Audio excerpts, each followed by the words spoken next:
All right, welcome in. It is A to Z Sports Prime Time here on a Tuesday night. And I am your host, Sam Phelan, with you because it is February 11th, and the Tennessee Titans are still sitting on the first overall pick in the NFL draft. Yes, not huge news there. The Titans still picking first overall. We're no closer now to finding out what the Titans are going to do with that pick than we were when, they first acquired that pick at the end of the regular season. So much of this evaluation process is still left to be done, but there was a recent mock draft put out by ESPN that I want to talk about here tonight because I think it brings up what is an interesting question that Titans fans should probably start thinking about. And I don't know, a concept that I think is a very real possibility that I'm not sure I had fully thought through. And I think, there's two very good arguments to be made. So we're going to do a little bit of mock draft evaluation and look at ESPN's latest mock. Then we're going to talk about DeAndre Hopkins, the latest update on his career, and wrap it up with some former pro athletes that appear to have some beef with one another in Gone Viral. So a very good show here on a Tuesday night. Do me a favor before we get into all of it. Go out and share the show. So if you're watching on Facebook, hit that share button in the bottom right corner. If you're watching on YouTube, take that YouTube link, send it to a friend, a group chat, a Titans fan in your life. Let them know that A to Z Sports is live here on Prime Time, that I'm holding it down. And we got a lot of Titans draft updates to talk about. Without further ado, let's do it officially. Welcome into A to Z Sports Prime Time, not in the Zen Sports Studios tonight. I'm not Buck Rising, but Sam Phelan. That's me. I'm with you here on Tuesday nights, presented to you, as always, by my friends at Two Rivers Ford, the South's most trusted Ford dealer. Two Rivers Ford in Mount Juliet, or at tworiversford.com for more information. Zen Sports, that's your place to bet.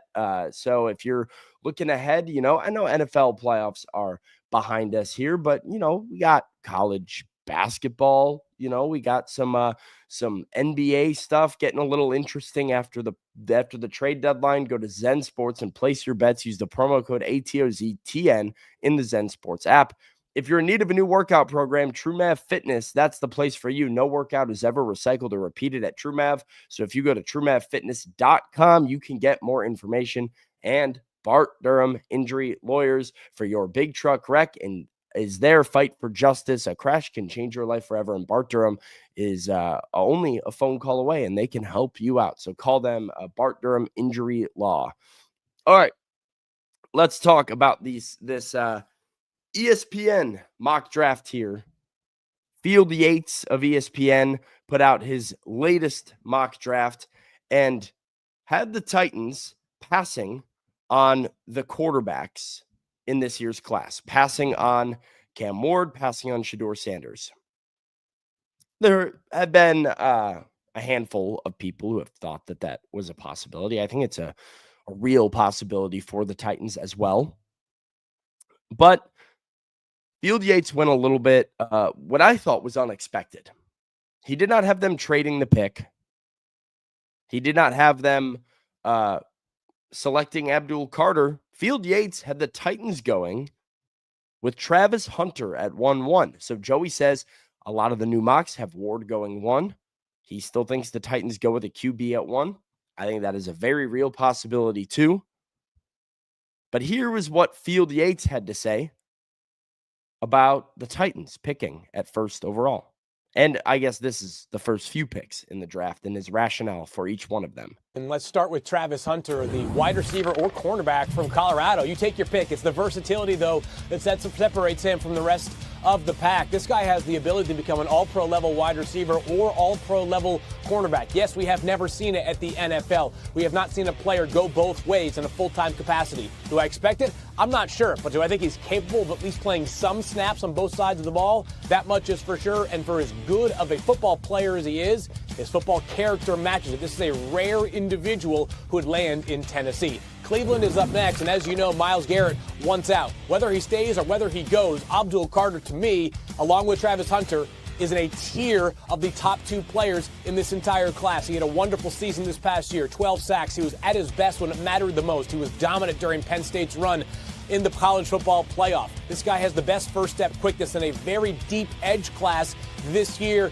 He had 12 sacks this past year. That seems like what he could be doing at a regular basis in the NFL. And finally, everybody's always wondering about quarterbacks. I have Cam Ward from Miami going first to the Giants, number 3 overall, the most dynamic quarterback in this year's draft class, led all quarterbacks in terms of passing touchdowns in the FBS last season. He's an innovator as well. He goes to the Giants, who, of course, desperately need a quarterback. Meanwhile, Shedeur Sanders lands with the Raiders. Of course, we know he already has a relationship with Tom Brady. A lot of respect there, but it goes way beyond that for the Raiders in making this selection. Shedeur Sanders, the best pocket passer in this year's draft class. Ball placement, accuracy, seeing the field and knowing where to throw the football to his receivers. That is what made Shedeur Sanders a prolific player for 4 seasons at both Colorado and Jackson State, the 2 stops during his college football career.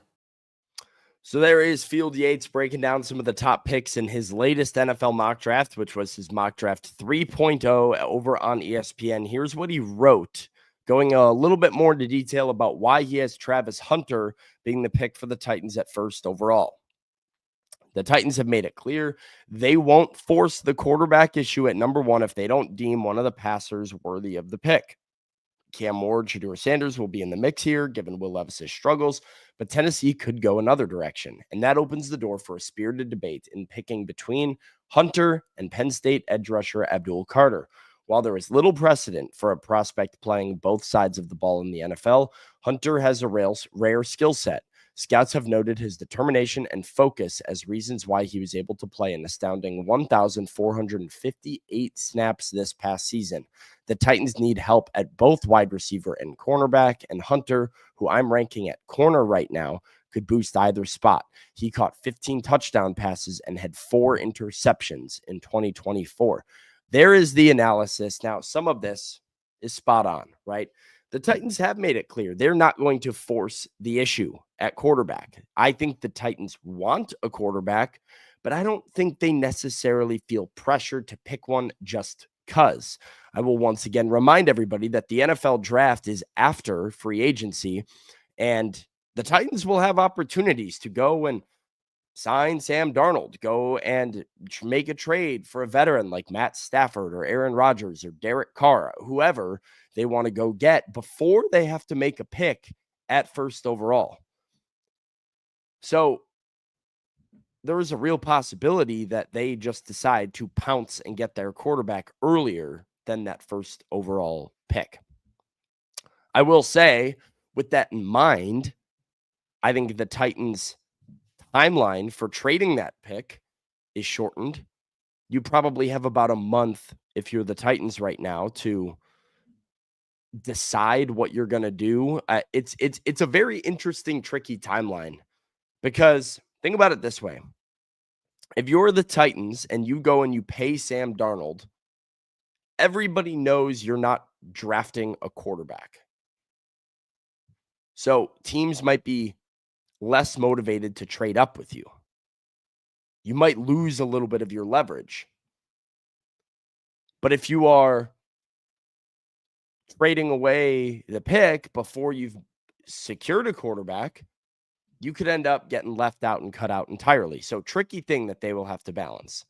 We know that they're not necessarily all in for sure taking a QB. I think there's a chance that it is Hunter or Abdul Carter for the Titans if it's not a quarterback. Now, here is one of the things I will disagree with. Field Yates says, the Titans need help at both wide receiver and cornerback. I would push back on that. I think cornerback is one of the stronger position groups on the entire roster when the Titans are healthy. You have L'Jarius Sneed, who you gave a free agent contract to. He has guaranteed money and is expected to be back as a starter in 2025. Chidobe Awuzie, about half of his salary, like $7.5 million, guaranteed in 2025. I expect him to be back as a starter as well. Roger McCreary is still on his rookie deal. He's been very solid for you as a nickel.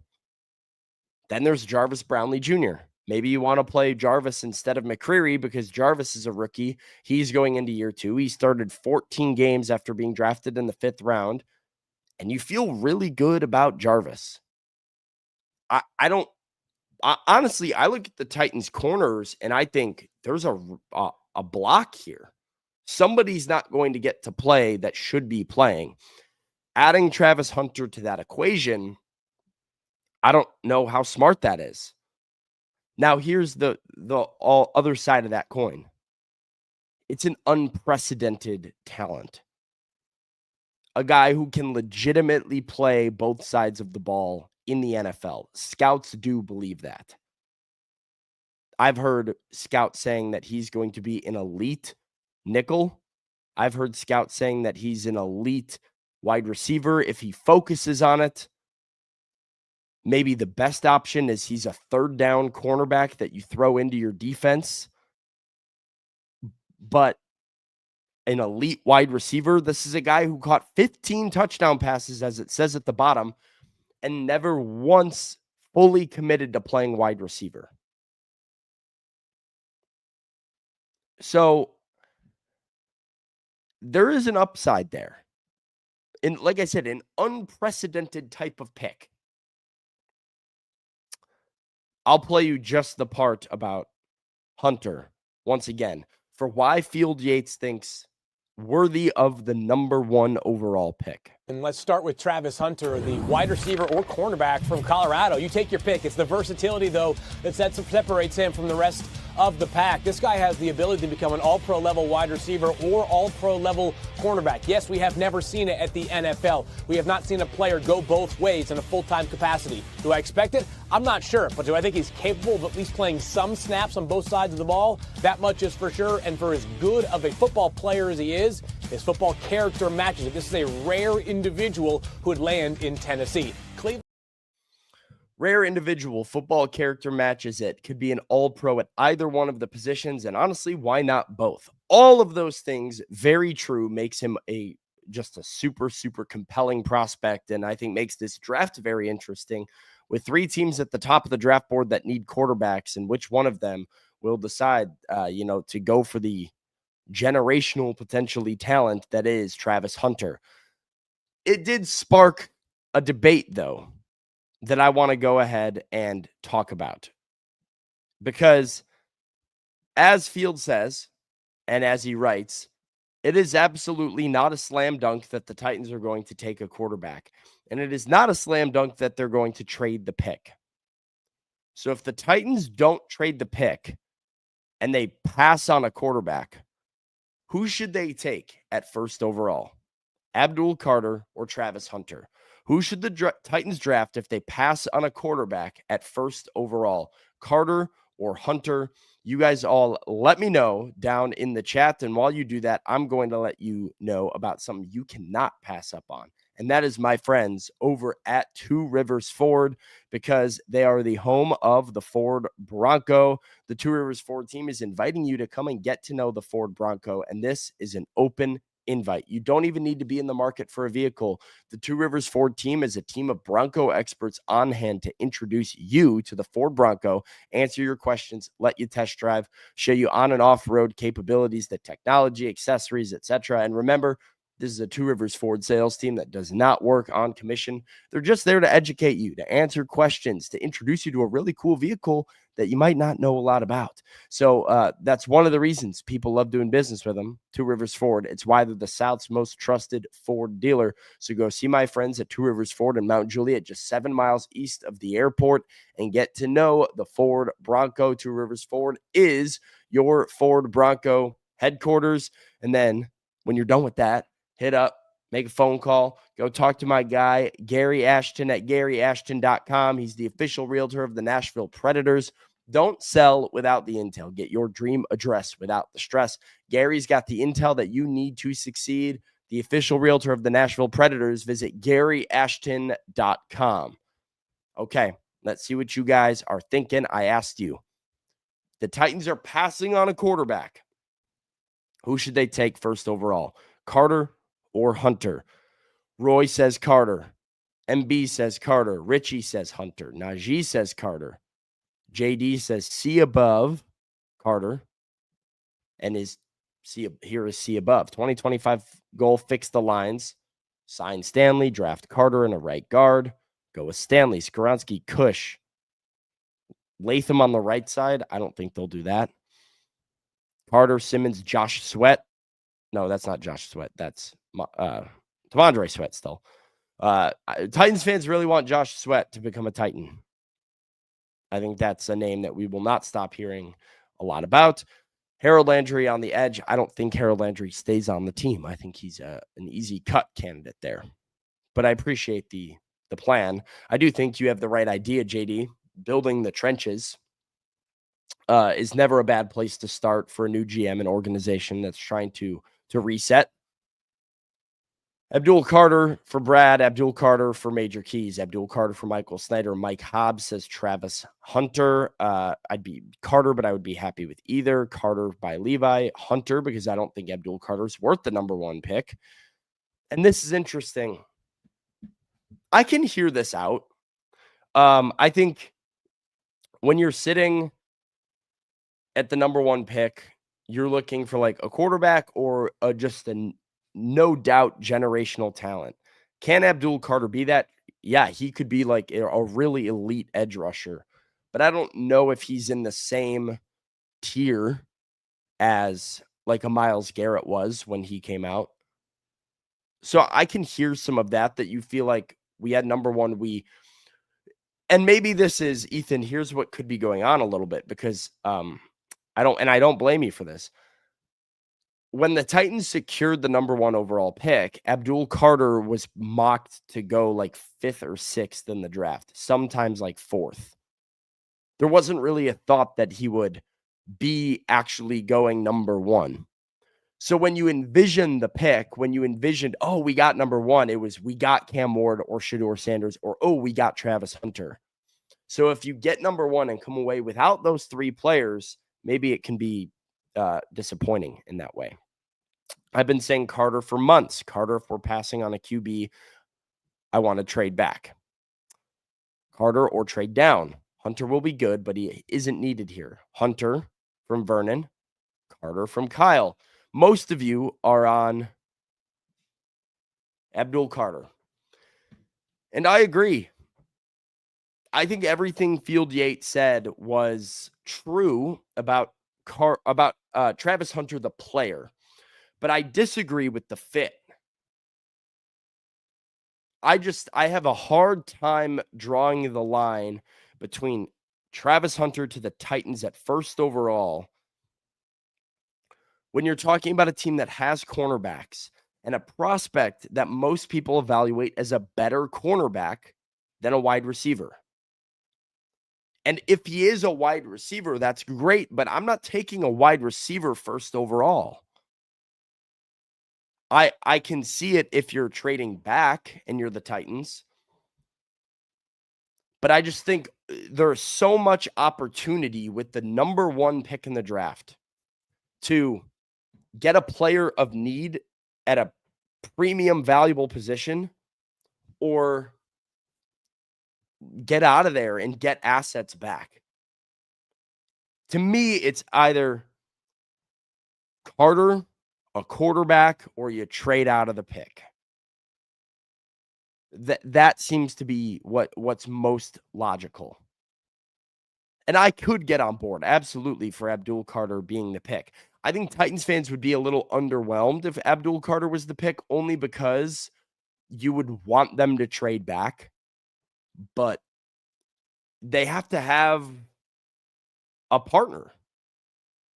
I think the worst thing the Titans could do in the draft, I'm so strongly about this, and I know I disagree from a lot of people, don't trade back out of the top 4.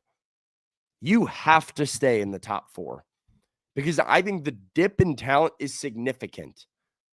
And if I just look at this mock, I think a lot of this other talent is at positions you don't necessarily need. Like, Ted McMillan is good, but I don't feel good if I'm the Titans and I come away with a wide receiver from this draft. I think the drop-off between Abdul Carter to Michael Williams is significant, or Jalen Walker, right? I think it's a huge drop. I think, you're right, Will Johnson, cornerback, don't need it. Just talked about it with Travis Hunter. Mason Graham, defensive tackle, don't need it. Maybe it's Will Campbell, and you're going for another tackle. I can see that one. But if they just go ahead and draft Carter, I think you'd be underwhelmed because you want them to trade back, but you have to remember that they can't trade back too far if they want elite talent, and they have to make sure they have a partner. I can get on board, absolutely. I think Abdul Carter is going to be a stud edge rusher. And you need edge play on this team right now. You need an edge rusher, a guy who anchors your defense for the next 5 years. That's what Abdul Carter is. A guy who gives Jeffrey Simmons a little bit of help in the short term. That's what Abdul Carter is. So if I'm making the pick and I'm staying at 1 and I'm not picking a quarterback, I'm going with Abdul Carter before I go with Travis Hunter. Going to talk a little bit about DeAndre Hopkins, our boy D-Hop, his latest career update, and then I'm going to ask you guys a question just to sort of check in on the pulse regarding DeAndre Hopkins and the Titans fan base right now. Before we get into all of that stuff, going to tell you all about TrueMav Fitness in the Gulch. Your first workout is free at TrueMavFitness.com for Middle Tennessee residents. No workout is ever recycled or repeated at TrueMav. They've got personal training. They've got group fitness classes. Their membership also offers an open gym. Sometimes you just want to, have a little bit of freedom and go and hit the weights and hit the gym yourself. So TrueMav Fitness in the Gulch. Get more information. Go visit them at TrueMavFitness.com. Okay, DeAndre Hopkins, the latest update from DeAndre Hopkins, because there was a fake Ian Rappaport account or Adam Schefter tweet, something like that said he was retiring. D-Hop said very clearly on Twitter, I don't know what you heard, but I'm not done yet. Letting us all know he plans to play again in 2025. Well, a couple of things here. Because I'm the weird type of sports fan. I like to sit down and look at milestones, look at career achievement. And DeAndre Hopkins is a guy who's very close to a lot of career achievement. 16 more catches would put him at 1,000 catches in his career. And he's 35 yards away from reaching 13,000 receiving yards. That would make him the 21st ever player to hit 13,000 yards, and would push him towards top 20 wide receivers of all time. And he would become the 16th player with over 1,000 catches.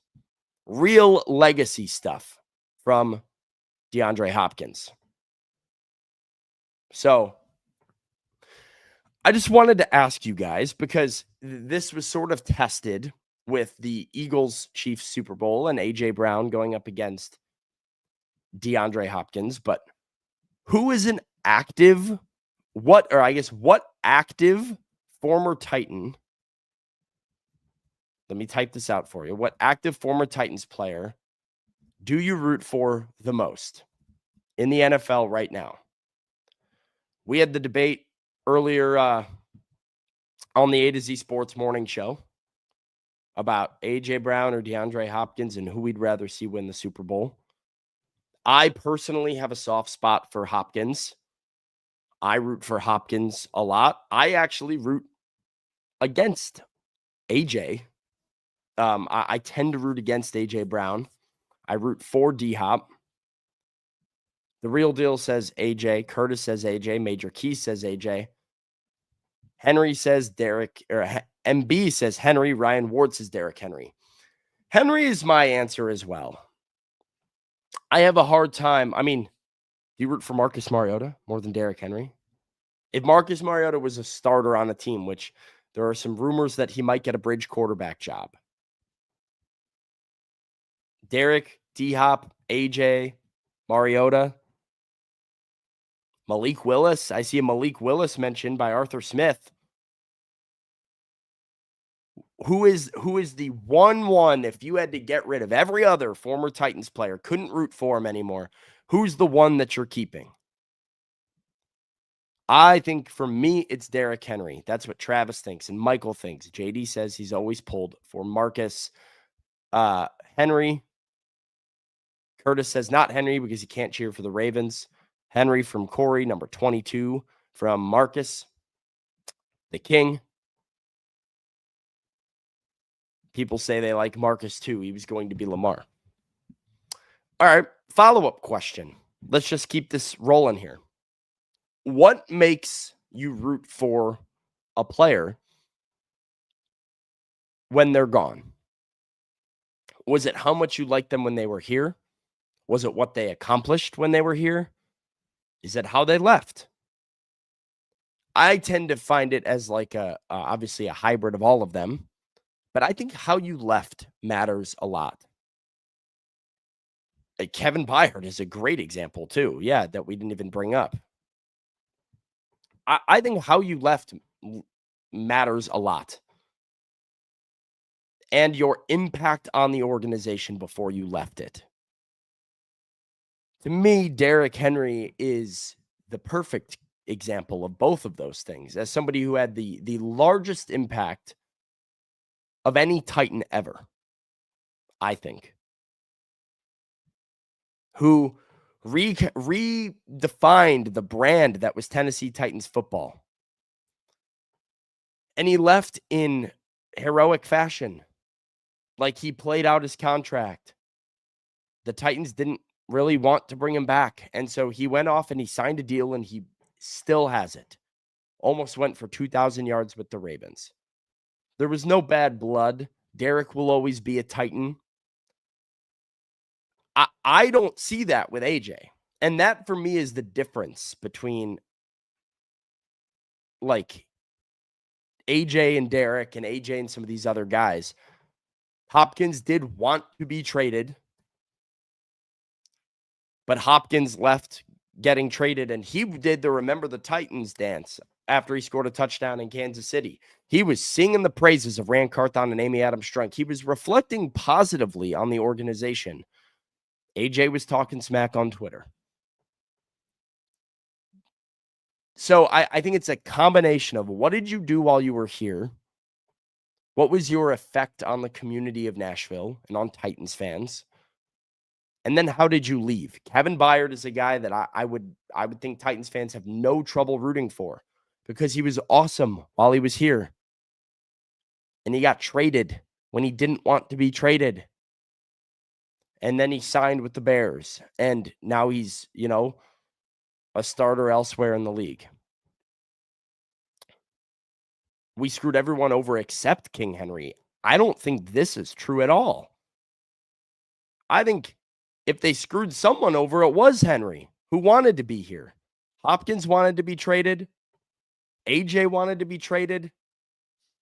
Maybe he wanted to be a Titan if you asked him, but he wanted to be paid, and he kind of forced his way out by lacking communication and behaving like a child. So I don't think you can say, there's a ton of blame on John Robinson. Of course, it got the guy fired. It made him an enemy of the city of Nashville forever. But AJ was not without fault in that trade situation. And Hopkins, as we heard over the Super Bowl, was not faultless in his own. He pulled himself out. But he at least reflected positively on his time here. So just wanted to check in on that because that to me was being challenged a lot over the Super Bowl week as we were watching Hopkins, we were watching AJ. And I think the consensus from all of you is that Henry is the guy that we root for the most. Regarding Hopkins, then, 16 catches from 1,000, 35 yards away from 13,000. Do we care? Do we care if DeAndre Hopkins hits the milestones? Do we still feel an attachment there? I think I do.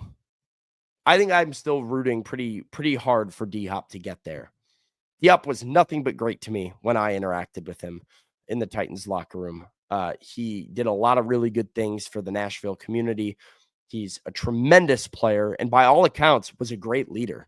Like DeAndre Hopkins, he wasn't a vocal leader, but there was a lot of stuff going on in Tennessee that he could have opened his mouth about, that he could have gotten upset about, that he could have made a public issue about. I know a certain wide receiver for the Philadelphia Eagles who probably would have, but he didn't. He remained professional. And I always will really respect him about that. So Clayton does not care. Curtis says he wasn't here for long enough. I do. I do root for him, and I do have a little bit of an attachment like Travis, even though Josh doesn't. But fair is fair. Fair is fair. All right. Let's move it on. Let's wrap it up with some stuff over on Gone Viral. Got 2 videos for you this evening, 2 different videos, both of them related to the Super Bowl in some capacity, but very, very different in tone. Before we get to it, going to tell you all about my friends over at Bart Durham. For your big truck wreck, it's their fight for justice. A crash can change your life forever. Bart Durham is only a phone call away. You can reach him 24/7 to get legal questions answered at 615-242-9000 because you deserve to be paid. Attorney is available to meet with you wherever is most convenient, including virtually. And so you can visit the website, bartdurham.com, for current news, blogs, to contact, or even live chat. They've been in business since 1975.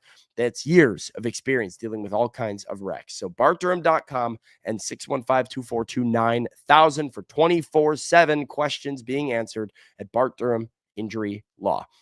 All right, Robert, you're with me. Let's do this thing here. What's going on, dude? Well, what is going on? The Eagles are Super Bowl champions. That's going on. I guess one rapid fire put you on the spot here. Thoughts on the Super Bowl? I thought it was fun. I know a lot of people were like, "Oh, it's a blowout," but like I feel like that's what we watch Star Wars for. You watch it to say, "Ding dong, the witch is dead." I sure enjoyed watching Patrick Mahomes get rocked on the sacks. And I they like still that. had.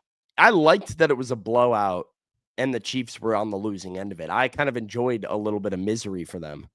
Right. I mean, they've had it for 2 years. Like they had that coming. And also, it kind of is on par with the Chiefs season, right? They threaded the needle all year long. We're probably involved with more one-score wins than any other team in the NFL.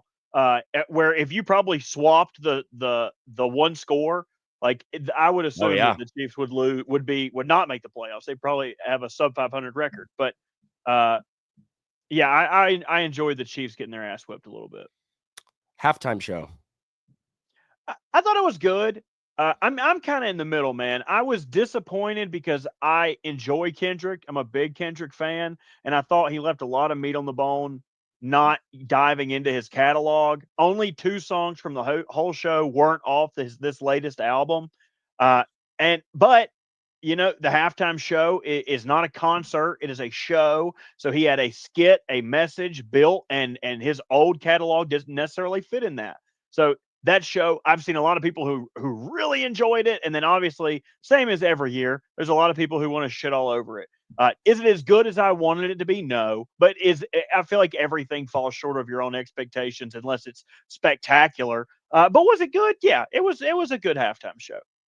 The halftime show radicalism of like it's either the best thing I've ever seen or the worst thing I've ever seen is crazy every single year.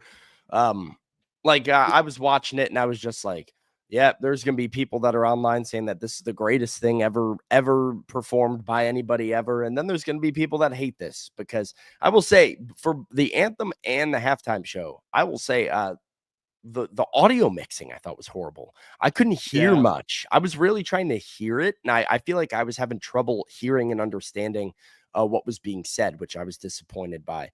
But like you said, it is a show, not a concert. It's not necessarily meant to be a sing-along as you would have it. Like if you were doing a concert, you would want the hits to be played. I think there's some people that go into the halftime show with expectations that the hits are about to get played.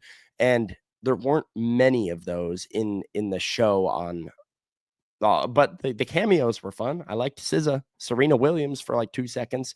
Uncle Sam was everything, as Arthur says here. So SZA, so fine. So fine. The big thing for me though was like if we look back over, I feel like every year when Beyonce was on, when The Weeknd was on, when The Weekend, they need to have The Weekend do it every year. Yeah, I thought it was great. I The really Weekend enjoyed halftime that. show rocked. The Bruno other one Mars rocked. was awesome. People shit on Justin Timberlake because he was in the crowd doing it, but like I have not enjoyed a Super Bowl halftime show. I even enjoyed Katy Perry. I think Katy Perry probably had one of the more iconic Super Bowl halftime shows of our generation. Like that freaking shark. Everyone's always going to remember that shark. Mm-hmm. I can see it right now.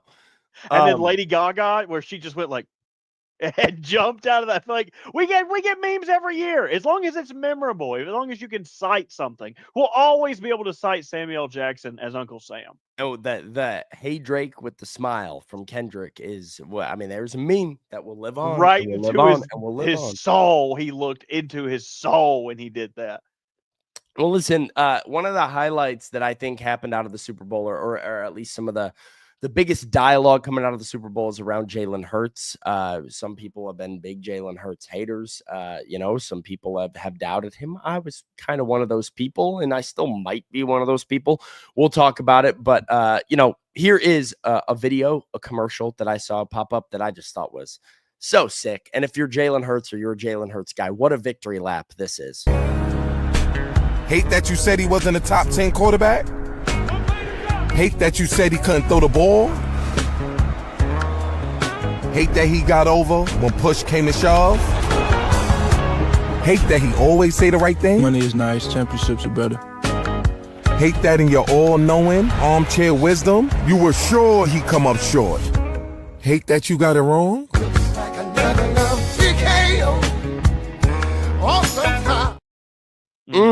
What a commercial. Wow, that's a vibe. I guess you have to quote guy, you really can't quote Kanye after this weekend, but I wonder what they would have done if he would have lost. Like I guess we'll never know. Yeah. Would they do that same thing for Travis? Was the other commercial for Travis? Gosh. Thought he was too old, thought he couldn't bag a baddie, thought he thought he was gonna retire.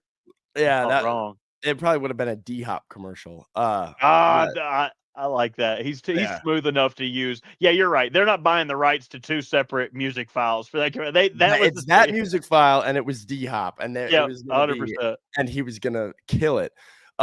Awesome commercial, absolutely pumped. I'm a Jalen Hurts guy. Like I love Jalen Hurts. When I said that I'm slightly a doubter, it's that the first thing that I think of is hate that you said he wasn't a top 10 quarterback. My reaction was, well, he's still not. But yeah, right. I won said a the Super same Bowl thing on the and morning show. Like he I won. feel like a lot of it's recency bias. Yeah, he's not a top 10 quarterback. He's good enough to win a Super Bowl. I love Jalen Hurts as a guy. I think it is so funny watching the people that are like ironically hate Jalen Hurts because of how perfect he is. It's the you've seen the Twitter memes of like ooh, I'm Jalen Hurts. I'm handsome as heck and went to Alabama. And then I went to the Eagles and win the Super Bowl. And I have a hot wife. And it's just like I say the funniest things and make the reporters laugh. It's so funny. I can pull off hoop earrings. Yeah, right. He's fashionable, handsome, says the right things, humble, like just crushing it. Now he's a Super Bowl champion and a Super Bowl MVP. So pumped for Jalen Hurts. But yeah, I did have the thought of like, just so we're clear, this doesn't make him a top 5, top 10 quarterback all of a sudden. He still has limitations. But what the Eagles have shown as an organization is how you can build around not having that quarterback that puts his entire team on his back, and that you can still build a consistent perennial winner with that QB under center. So and he was still paid as a top quarterback too. He's still making top quarterback money. Yeah. So he will get paid like it for that stability. And will Jalen Hurts? Where is Jalen Hurts? And this is what I would ask Jalen Hurts fans that are in like he's a top 10 quarterback. Where is he if he's inserted onto this year's Bills, or if he's inserted onto this year's Arizona Cardinals? Right? Like, what's different between Hurts and Kyler Murray.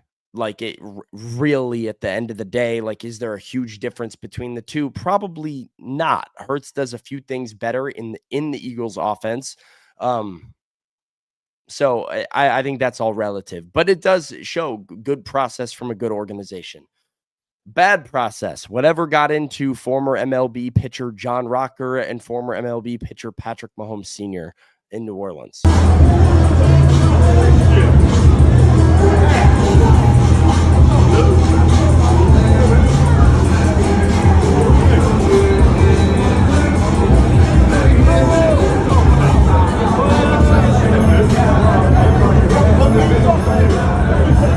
Oh shit. Oh shit.